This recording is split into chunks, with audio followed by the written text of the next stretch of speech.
I submitted to Comer a letter with 6 or 7 questions. Things like, who were the other co-conspirators? Who were the other men who raped these underage girls? Did she have any conversations about a deal with Donald Trump? Now, she's taken a blanket Fifth Amendment on any question. And my view is that many of my questions don't in any way incriminate her. So we'll see what she does. But there's 7 questions that I have specifically asked.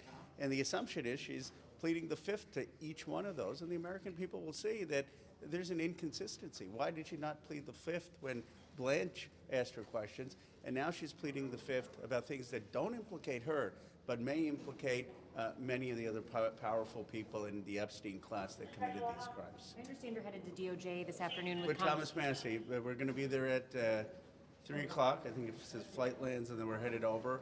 And then we'll have a small availability after 5 o'clock, right after we're done with the documents.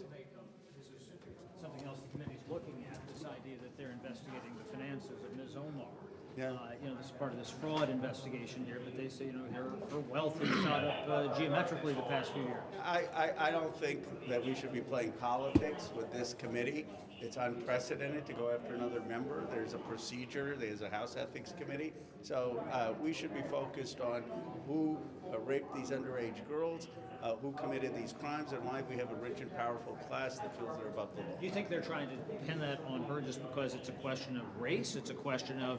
I don't know, but I've been on the Oversight Committee now 10 years. We've never done that with members. There's a different procedure for House Ethics, which we have. So I don't know why we're trying to politicize the committee. I'd rather, you know what I do think Chair Comer should do? He should call a House Oversight Subcommittee on the Epstein hearings and haul in every single person who's in those files who's talked about going to the Epstein Island.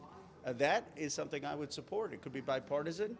He could have a Republican chair, a Democratic ranking member, have a committee, and let's start the hearings next week. Mr. Khanna, a British question, if I may. What do you say to the man formerly known as Prince Andrew Peter Mandelson, with regard to giving evidence to your committee? Mandelson may bring down the whole government, from what I hear.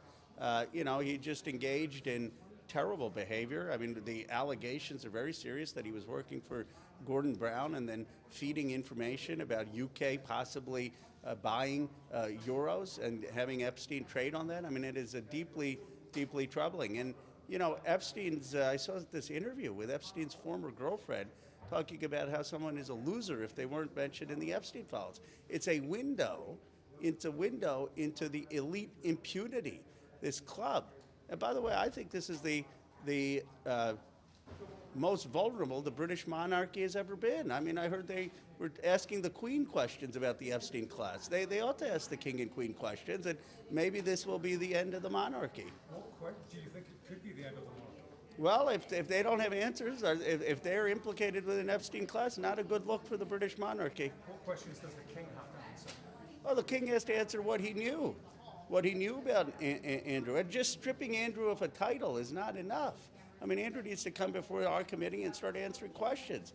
I mean, look, if you have allegations of raping a young girl, I don't think the appropriate punishment is you no longer get to be a prince. There's got to be more than that. Do you think the royal family must have known something they're not telling us?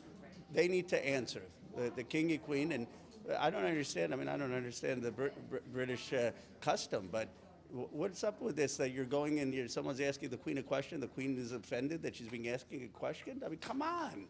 She wears the same clothes, she eats the same food, she's just a human being. She needs to answer the same questions anyone does. Congressman, what do you think of the Clintons asking for their testimony to be public rather than behind closed doors? I believe that they should be public. They have cooperated. They're answering all the questions. I'm glad they are.